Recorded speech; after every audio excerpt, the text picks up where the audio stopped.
Hi, good afternoon. My name's Tony Pearce. I'm the co-founder of Reality Clash. I wanted to give a presentation today, really 12 months on, what's happened since we closed our ICO, the ups and downs and the pitfalls along the way. And I'll be brutally honest and tell you where things have gone wrong and where things have gone right. And if we have enough time, I'll give you my, my view on the next 12 months, 5 years and 10 years on the future of blockchain and gaming. So what do we do? So Reality Gaming Group, which is the studio, or is the company behind the studio that's building Reality Clash. We launched an ICO 14 months ago, which in the ICO space, that is decades. And when we did it, it was so different to what happens now in ICOs. And I'll go through those differences in a second. So we used an ICO to secure cash towards developing Reality Clash, and investors paid us with Ether, and in return we gave them RCC gold coins at 20 cents. And I was very pleased to hear, John, that we are the best performing coin. I actually didn't know that, so that's really great news. So the ICO market has changed considerably since we did it 14 months ago. I mean, 14 months ago, we literally had no KYC on any investors. All we had was a wallet address. I don't know who any of my investors are. We didn't even take an email address. There was no such thing as KYC. No private investors. And what I mean by that is ICOs nowadays seem to be private to start with, then pre-sale, and then if it wants to, seems to go to crowdfunding. We went straight to crowdfunding. We had no big investors at all invest in our ICO. No VCs were interested in investing in ICOs. In fact, if you mentioned it to VCs, most of them 14 months ago didn't even know what it was. I think now, again, that's changed, and we're seeing bigger VCs actually invest into early pre-sales in ICOs, and we're seeing new venture capital companies appear that only invest in ICOs. There was no real structure or rules. We were literally making it up as we went along. There was no book to tell us what to do. There was no one that had done it before us in the game side. We looked at white papers from more big enterprise blockchain tech and kind of worked it out from that. No regulations whatsoever. At least now there's kind of rules behind it in a non-regulated way. There's do's and don'ts that you can follow. There was nothing when we did it. You can advertise your ICO across all social networks. You can't do that anymore. Therefore, the price of advertising has jumped hugely because there's only a few sites that you can really advertise on. And scammers and fraudsters were around every corner. And I'll give you an example of one which I've done in previous presentations. But this was the homepage of Reality Clash the day we launched our ICO. And that is actually a complete clone of our actual site. That isn't us, but it is a complete spitting image. And if you look at the URL, Reality Clash is spelt with 2 H's. And the day our ICO went live, and this is why Google banned advertising, on the home, if you Google Reality Clash, that advert at the top is not us. So not only did the fraudsters completely clone our website identically, the only thing different was the wallet address that you sent your Ether to. They actually advertised it, and they were the #1 that popped up on Google. So it's not that Google or Twitter or Facebook hate ICOs and crypto. It's the fact that people are getting scammed by adverts like this. And we lost about £250,000 in 12 hours by this ad going live. And you can track it through the blockchain. So we knew exactly what was happening. And when we phoned up the hosting company that was hosting that site, they immediately took it down. 5 minutes later, it appeared somewhere else. So, you know, it was the Wild West when we were doing it. We got emails like this all the time. And I've heard these threats being taken, you know, where you know, this was actually, we worked it back to Russia. And, you know, if you're on a live ICO, and in our case, we were there for a few weeks only, you know, if they take down your site, that's it. You can't, your smart contract says that it stops on this day. So, you know, these threats you have to take seriously. We actually didn't pay them, and it went away, but it was full of this stuff. I think it's got better now because it seems to be much more upfront, private, bigger investors coming in without it going through the crowd, which is what we did. So every week there was a barrier or problem we didn't expect. Banks and crypto exchanges, every bank in the UK turned us down for a bank account. As soon as we mentioned that we got our funding through doing an ICO, no chance. In the end, we opened a bank account up in Slovakia with a company called TrustPay. If you want an intro, I'll happily do that. They are actually an online bank account, extremely good, but they they weren't worried about the crypto side of it. The reason why UK banks turn it down is because of KYC and AML. It's as simple as that. And because we had no KYC on our investors at all, it made us even worse. You know, so they said, right, show us all the email addresses and the pictures of their passport. We have nothing. Bank accounts are still saying, or UK bank accounts are still saying no, as far as I'm aware, for any ICOs. This is something to take into account. It took us at the time a month to open a business account on Kraken we used as our exchange. So when we got all this Ether in through our ICO, you have to change it back into euros. Well, the only way you can do that is through an exchange. And you have to have a company name on an exchange. And it took us a month. I hear from my friend now, Kraken's taking 3 to 4 months to approve a company. So if you're doing an ICO, bear that timescale in mind, because it can take you 3 months. And if you close your ICO and you haven't got an exchange, you can't change your money up. And the due diligence that companies like Kraken now do on you is just like getting a bank account. It really is. They go into every director, every shareholder. It's very, very strict and time consuming. We were also limited on how much Ether we could exchange each month. So, you know, we had millions of pounds worth of Ether. And I think at the time we were allowed to change up £100,000 a month. Why? It's our money. That was their rules. We couldn't do anything about it. So if the market crashed and we're sitting on all this Ether, there was nothing we could do about it. So as time's gone on and we've got a reputation and we had some serious money there, they've opened that up and that's got bigger, but they will put a limit on you. And that's not only a limit from you changing up your crypto into euros, it's also a limit on how much you can withdraw to your bank account once you've got that. And again, we were only allowed to take out £100,000 a month, even though we had tons more in there. So there's all of these things, bear in mind, that you've got to work out and have in place before you close your ICO. Lawyers were nervous about giving us any advice because they didn't know, basically. They didn't know anything about AML and KYC and what this effect would have with an ICO. And there was no clear view on legality of ICOs and tax implications. And still, to be honest, the tax implication is still not clear, even when you talk to the tax in the UK, that they don't really know. So it's all a bit unclear still. But in the end, we raised 9,000 Ether in 4 weeks. We had 1,500 investors, really from the crowd. We didn't have anyone come in with a big amount. Average investment was about 5 Ether. And we sold 16 million Reality Clash coins when it closed. Sorry? Okay, well, yeah, sorry. I rounded it down.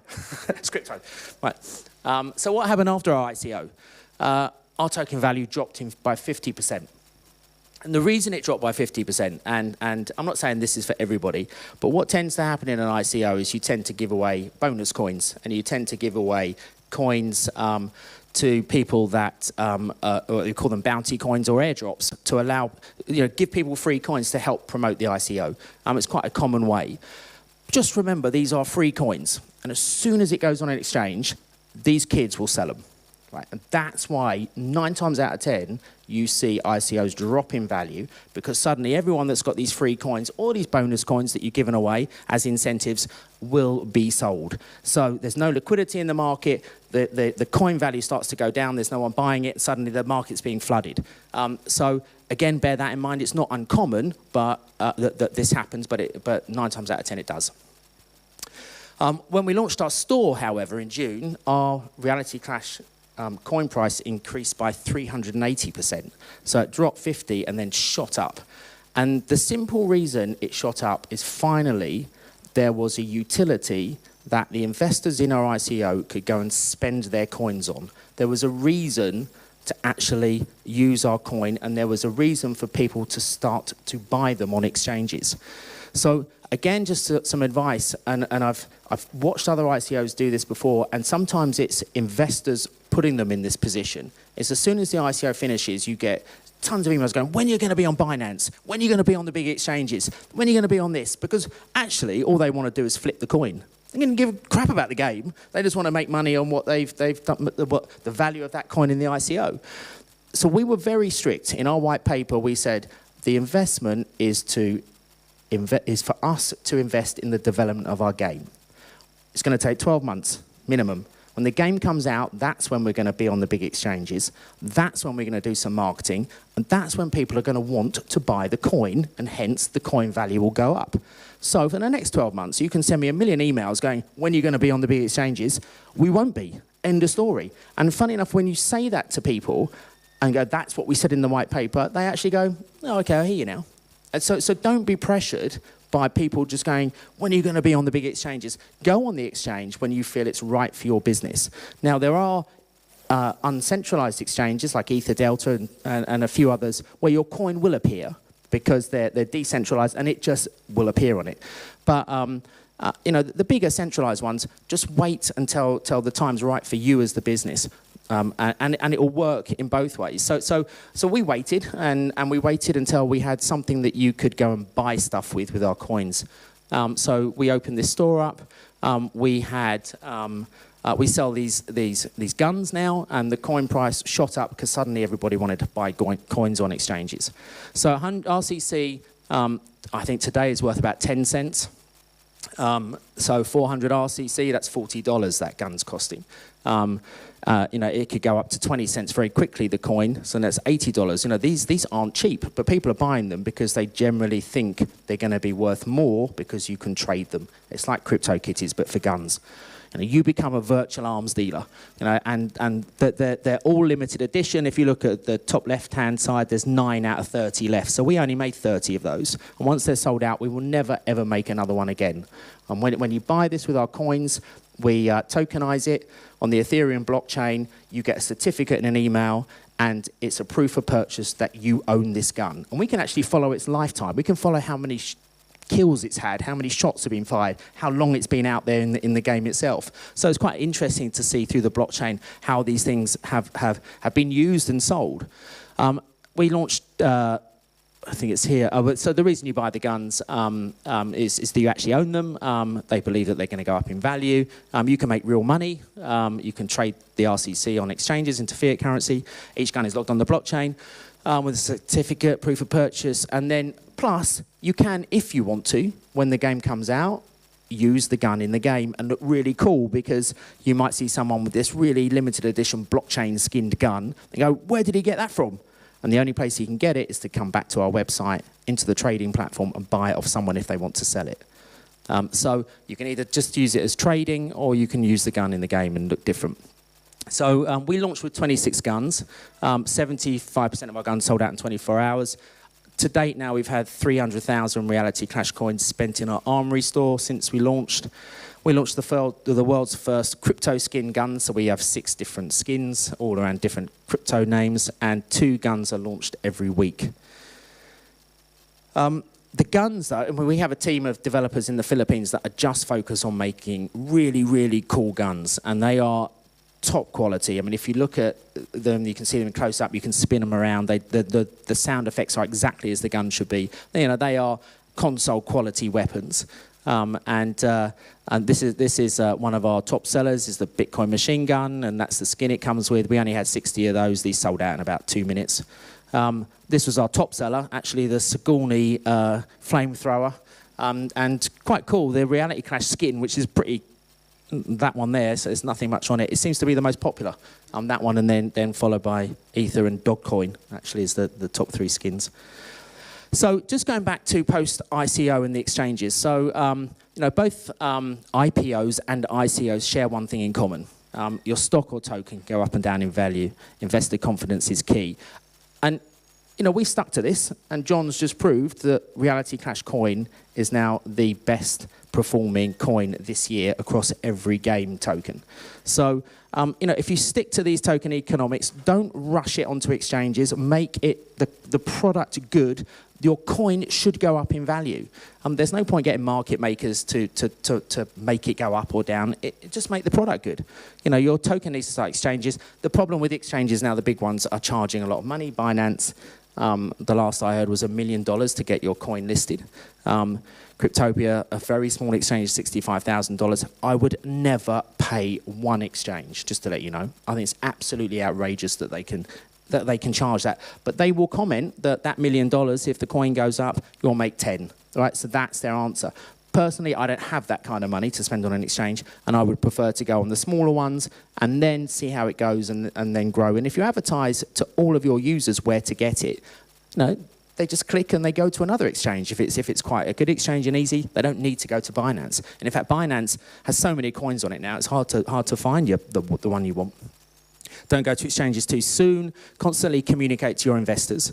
Always, every day, we are emailing out development updates or updates to our community. Build enthusiasm and excitement. Launch the product on time. We haven't missed one date yet. And attract new investors to your token. This is a first. Last week, we launched the fact that you can buy our Reality Clash coins with credit cards and Ether payment. Never been done before. It's a nightmare for people that don't know how to buy crypto, how to buy our coins. It's just full of friction. It's hard work. You need to get an account set up, which can take a couple of days. You need to get your bank to send over £100 into Coinbase. Then from Coinbase, you need to open up a wallet. Then from that wallet, you need to go onto our website and transfer your Ether to buy our... It's a nightmare. I mean, it's getting better, that's for sure, but we wanted to go one step further and make it even easier. So we're one of the first to offer credit card payments. You can buy Reality Clash coins directly from us on our website. You don't have to worry about going to an exchange. You get your own wallet when you join us, so we supply you one of those. And you can press withdraw and withdraw it to another wallet outside if you want to, and then go and change it up on an exchange. You can also pay directly with Ether. And you can buy bundles of RCC, so we don't sell guns at all. You buy the coins from us, and we go up, so starting from $30 up to 110, and the higher the value, the more coins you get, and the exchange rate fluctuates down to Ether, down to dollars and pounds. And then our trading platform launches in October, so anyone that's buying these games can then either keep them and go and play them in the game, which comes out soon, or they can start to trade them on the site. And so we're creating a marketplace where you can buy Reality Clash coins, you can buy the guns, and then you can put them up for sale and actually trade them. So you might buy a gun for 100 RCC, sell it for 200 RCC, and then press withdraw. It withdraws to a wallet on your laptop, and you can sell those RCC on one of our exchanges, make real money. So you are now actually properly trading. And then the game, this is what it's all about. So we've been developing, our developers are based in Brighton and Copenhagen. We've been developing this for a while now. The beta version comes out in October. So you're welcome to sign up, anyone, to join that beta. It really is a very exciting game. It combines geomapping technology and AR and VR. So what we've created is when you go into combat with someone, and you press, I want to fight this person on the map, literally a door opens, a portal opens, and you walk into it, and you now walk into a virtual world, and you are inside a game. You are like inside Fortnite, and you walk around with your phone, and that literally is walking around the map. And I think the best thing is just to show you a quick trailer, which has just come out.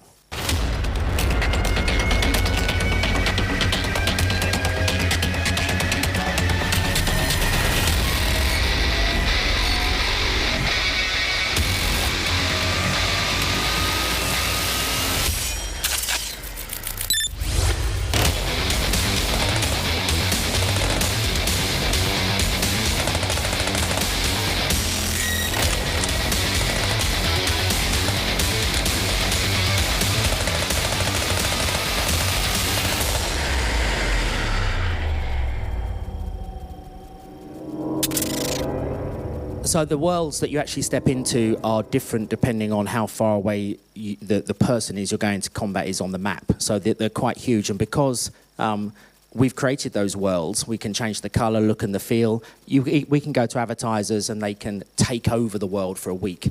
We can literally control it completely. And if you watch people play it in a park or something, it is hysterically funny, because when you actually turn this way, your avatar will actually do that. So if I'm watching someone and they do that, their avatar will copy them. If you duck, the avatar ducks. If you jump, it jumps. So when you see people, it's like, and it does attract a crowd. It's quite funny. So anyway, the beta's open, so you're welcome to sign up and test it out. We're really getting behind this. This week, actually, we have opened London's first crypto store in conjunction with Soho Radio, who have a studio in Soho. And you can buy our merch with our own coins, and we set you up a wallet, and we give you some coins. And this is going this week, and we have a 2-hour radio show, and John was on it yesterday, which was excellent. And we've called it the Reality Clash pop-up crypto event. So it's just building people and gamers and making them familiar about not just the game, but about crypto and how it can be used within us. Okay, so as I say, sign up to be a beta tester. Just go to the website; it's on the homepage. I just wanted to. I have got a bit of time. Have I got time? Yeah. These are my views on where the blockchain will have the most impact over the next 12 months, 5 years, and 10 years. So in 12 months, I really do believe more traditional gamers will be exposed to cryptocurrency and blockchain. I think one of the key things that needs to happen is transaction fees need to reduce. People just don't understand what gas is, and actually the cost of transacting on the blockchain is really expensive. You know, when you compare to Visa, you know, people just don't realize that it's expensive. So either we as the publisher take on that cost to again get rid of friction, which we're looking to do. We do that with our credit cards, so we pay all those costs. Or it just needs to come down in value. The first blockchain protocols that can handle high-speed transactions, again, we saw, you know, CryptoKitties nearly break the Ethereum blockchain. Now that needs to change as more and more of these games come out. Better UX, oh my God, this is so key to making it really simple for users to buy crypto and make it easy. You know, game design, you know, we should be able to help that. This is, you know, we invented virtual currency. We should be able to make this simple for people and to help onboard new customers and just make the process smoother. Customers will start to understand that most of the digital things they have historically purchased were licenses and that they actually didn't really own anything. And I think that's one of the key benefits of the blockchain and what we're trying to do with our weapons. In 5 years, I think players will start taking their game characters and items between games, new game mechanics based on smart contracts, digital rights ownerships will begin to change, and new business models will undoubtedly grow. Customers will retain ownership and legacy between games. And average gamers will go from being a little confused why, you know, this year blockchain gaming fans would buy tens of thousands of dollars worth of digital collectibles to seeing those people as very smart early adopters. And in 10 years, item trading has moved from the grey market to being an integral part of a game design. AR, VR, avatar ownership rises. Gamers will be talking a lot less about blockchain-specific games because blockchain-secured assets will be a common component in most games. You won't even know it. It will just happen in the background. And consumers will go from understanding true ownership of digital ownership to demanding it. That's it. Thank you.